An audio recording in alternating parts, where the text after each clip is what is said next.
Questa è una zona che è stata pure ampiamente utilizzata ad uso di discarica incontrollata.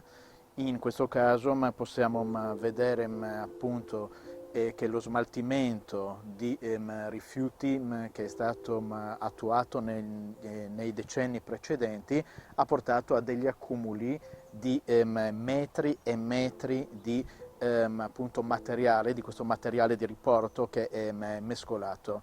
Qui possiamo per esempio vedere come in questo preciso punto siano stati appunto scaricati questi rifiuti e poi si trovano appunto adesso queste buche che sono state anche, sono recenti, queste fosse, quindi qualcuno è andato a cercare di recuperare dei rifiuti che probabilmente erano particolarmente pericolosi ed erano diciamo scomodi da lasciare appunto in queste zone. Queste diciamo buche si trovano un po' sparse adesso in queste aree tra Fernetti e Trebbiciano e sono anche uno dei segnali appunto di questa caccia a dei rifiuti da far sparire, rifiuti che non possono comparire ufficialmente e che sono stati smaltiti appunto nel Carso, nel nostro Carso, nei decenni precedenti.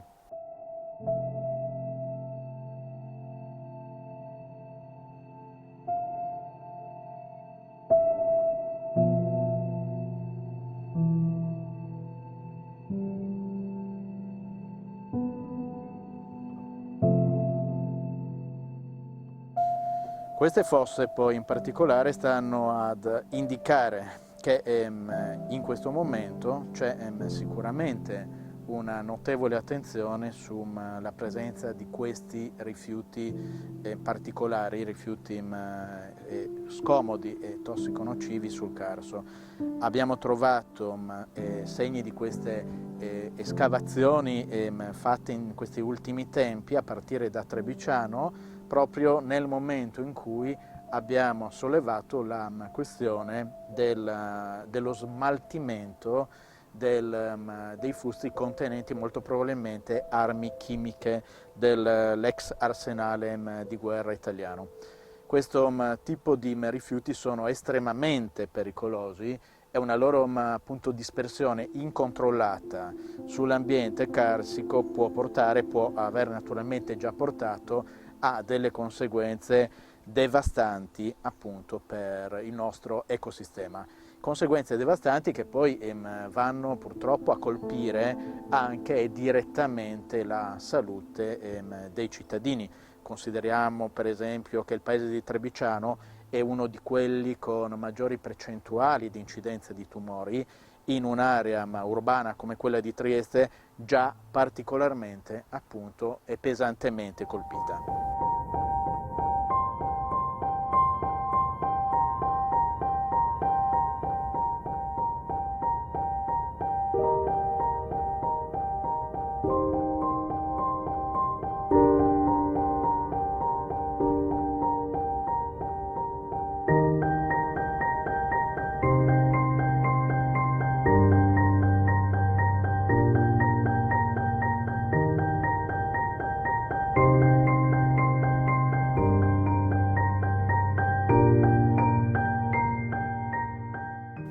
È da capire che questo disastro ambientale che stiamo valutando fa parte di quel sistema di smaltimento incontrollato dei rifiuti che era utilizzato in particolare negli anni 70, negli anni 80, ma è continuato comunque fino a circa il 1995 per appunto utilizzare il nostro territorio all'interno di un vasto sistema di traffico di rifiuti internazionale. L'epicentro di questo smaltimento incontrollato dei rifiuti era purtroppo proprio l'ambiente carsico, quindi il Carso triestino, che per le sue caratteristiche orografiche si prestava perfettamente a far sparire grandi quantitativi di rifiuti di ogni tipo.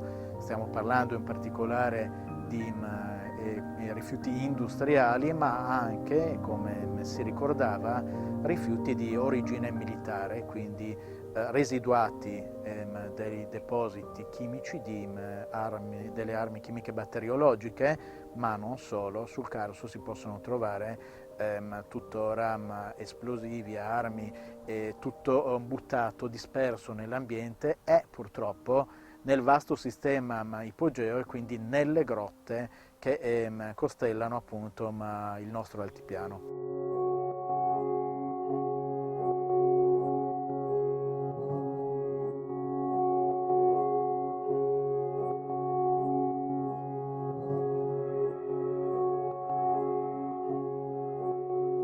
Qui arrivavano i mezzi di trasporto, i camion, mezzi pesanti per scaricare direttamente nelle doline, diciamo nelle cavità carsiche naturali i rifiuti, quindi stiamo parlando di questo smaltimento di rifiuti di ogni tipo, dai rifiuti industriali ai rifiuti organici, un sistema di smaltimento di rifiuti che è andato avanti, gestito in questo modo per oltre 40 anni. L'epicentro qui sul Carso era rappresentato proprio dall'area Trebiciano-Fernetti, in quanto a Trebiciano si trovava una discarica regolarmente peraltro autorizzata, che era una discarica del comune di Trieste. E per realizzare quell'area di discarica era stata impegnata una vasta zona che arrivava fino al confine all'epoca con l'ex Jugoslavia, ed erano state completamente riempite le maggiori doline appunto fino all'area dell'abisso di Trebiciano, la zona in cui è noto il passaggio appunto del fiume Timavo.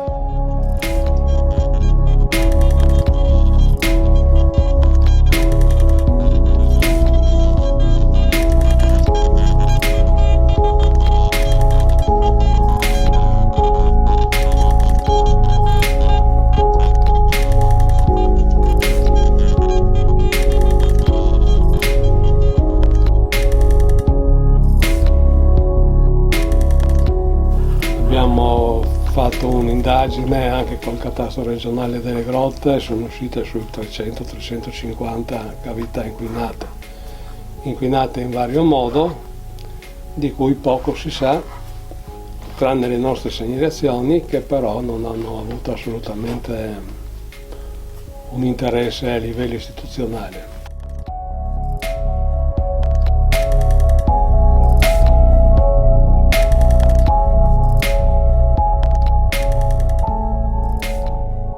Per fare un'indagine seria bisogna scendere nelle grotte, verificare la cubatura di quello che c'è dentro e trovare quali sono in origine gli inquinanti peggiori. Non so, anche tutte le grotte sono piene di amianto, per esempio, però l'amianto, se viene trattato con l'acqua, con l'umidità, praticamente diventa inoffensivo. Il pericolo dell'amianto sono le polveri, non l'amianto di per sé. In certe grotte hanno versato idrocarburi.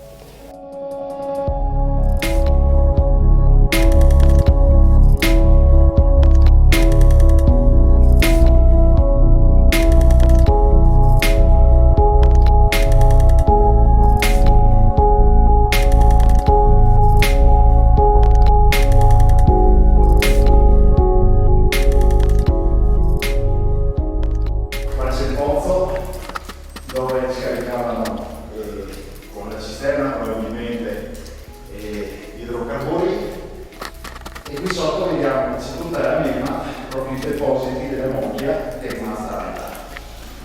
Vediamo che questo laghetto non è pieno, c'è un livello di 20 cm d'acqua.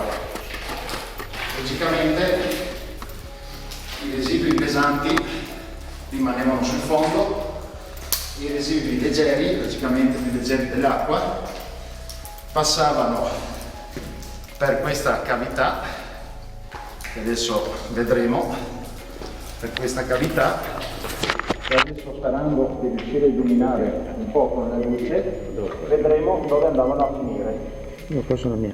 Ricordiamo che qua siamo vicini all'abisso di Trevigiano. L'abisso di Trevigiano è una zona di interesse naturalistico perché è un abisso di più di 100 metri dove scorre sotto il Timavo, l'ultimo punto sul nostro carso dove lo troviamo.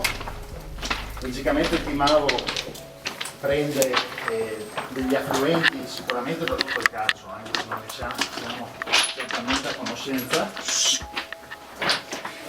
e che poi arrivano logicamente nel mare a San Giovanni di Burino. Ciao ciao. Proprio sul Ecco, adesso il nostro cameraman si avvicinerà in modo che può. Vi farò vedere l'inghiottitoio dove i liquidi, logicamente per la forza di gravità, scendevano. Ecco, questo non si sa dove va a finire, bisognerebbe scavare, però notiamo che di acqua qui non ce n'è di stagnante. Vediamo anche dei residui neri qui che non sono di sicuro muffa, come qualcuno potrebbe dire, anche perché sono stati raggruppati dal calcare, proprio l'acqua ha inglobato con sé questi idrocarburi, e con la consolidazione del calcare in torcia si vede che è rimasto inglobato il combustibile.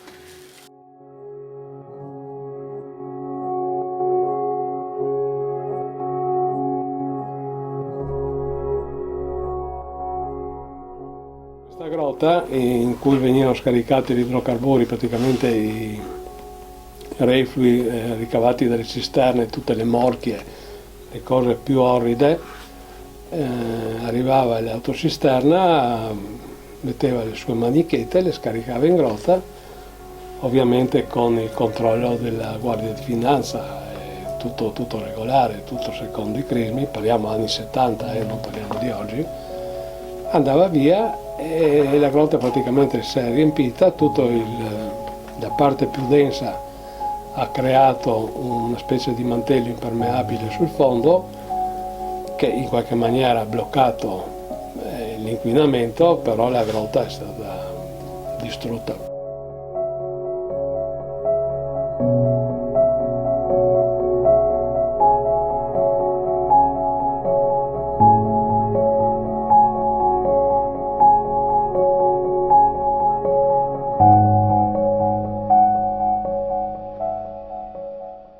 Questa è in particolare, poi la discarica di Fernetti la possiamo considerare quasi una continuazione di quella adiacente di Trevigiano. Si trovava appunto sempre in un'area di confine, in un punto di transito e di passaggio molto elevato verso appunto i valichi. Qui era molto facile anche accedere con i mezzi di trasporto anche pesanti. Il metodo di smaltimento era appunto quello di scaricare tutto appunto nelle doline. Nei casi poi più particolari, come appunto per il trasporto e lo scarico, lo smaltimento di rifiuti pericolosi, quando parliamo di rifiuti pericolosi appunto ci riferiamo a quelli di origine militare o rifiuti industriali particolarmente difficili da controllare. In quel caso si utilizzava per il trasporto, si utilizzavano anche mezzi dati direttamente dalle forze armate o con scorta anche delle forze dell'ordine. Questo appunto sia nei paesi di Trevigiano che di Fernetti.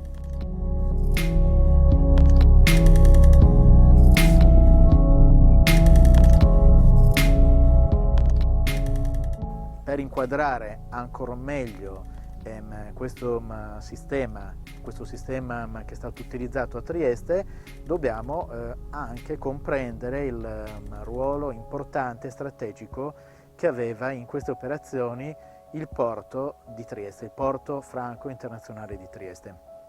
Qui arrivavano rifiuti che dovevano, quindi era praticamente un crocevia, un punto d'incontro per il traffico di rifiuti a livello internazionale. Qui arrivavano rifiuti che dovevano partire dall'Italia verso altre aree per essere smaltiti e scaricati quindi nell'ambiente. Stiamo parlando in particolare dell'Africa, rifiuti che partivano per la Somalia o altri rifiuti che venivano semplicemente affidati per appunto farli sparire alla criminalità organizzata, quindi alle mafie. Ma a Trieste arrivavano anche rifiuti al porto di Trieste che poi dovevano essere nascosti nello stesso territorio di Trieste, perché Trieste, per le sue caratteristiche, per il suo status giuridico, era un'area al di fuori del controllo di qualsiasi altro Stato, cioè in definitiva il territorio libero di Trieste era diventato una terra senza legge. Perché? Perché amministrato dal governo italiano che lasciava che il territorio venisse saccheggiato dallo Stato italiano.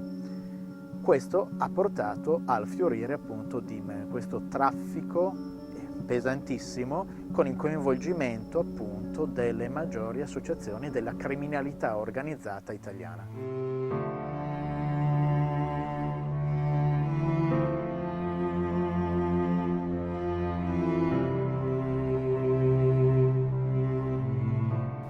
Quando ci si trova in questi ambienti che sembrano appunto incontaminati, bisogna invece pensare che molto spesso, come in questa situazione, si sta camminando sopra una discarica.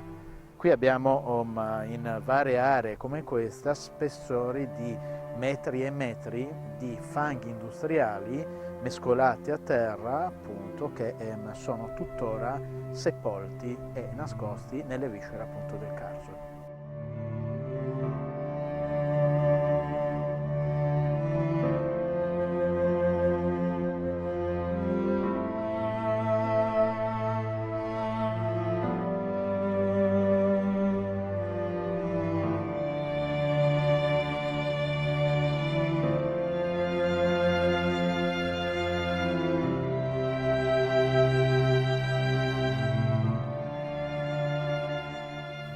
Questa è un'altra dolina, sempre nell'area della discarica di Fernetti, che è stata utilizzata appunto per smaltimento rifiuti. Diciamo, qui riusciamo a capire anche qual è la difficoltà anche oggi di riuscire a identificare tutte queste zone di discarica. Qui la vegetazione è cresciuta rigogliosa, ha ricoperto completamente i rifiuti che sono stati appunto qui scaricati. Sul fondo possiamo vedere appunto ancora gli affioramenti di questi rifiuti, in particolare materiali inerti, ma in queste doline venivano per esempio buttate, scaricate anche i rifiuti tossico nocivi, quelli pericolosi, frutto dei lavori di edilizia, di demolizioni, quali per esempio l'amianto, quindi Eternit, amianto, e tutto veniva ricoperto di terra e poi alla fine si lasciava così l'ambiente una volta che era finito l'utilizzo della discarica. La vegetazione ha ricoperto queste devastazioni commesse appunto qui sul Carso, ma purtroppo rende poi anche difficile la individuazione di molte di queste discariche, di queste micro o macro discariche, che in definitiva fanno parte di un sistema molto vasto.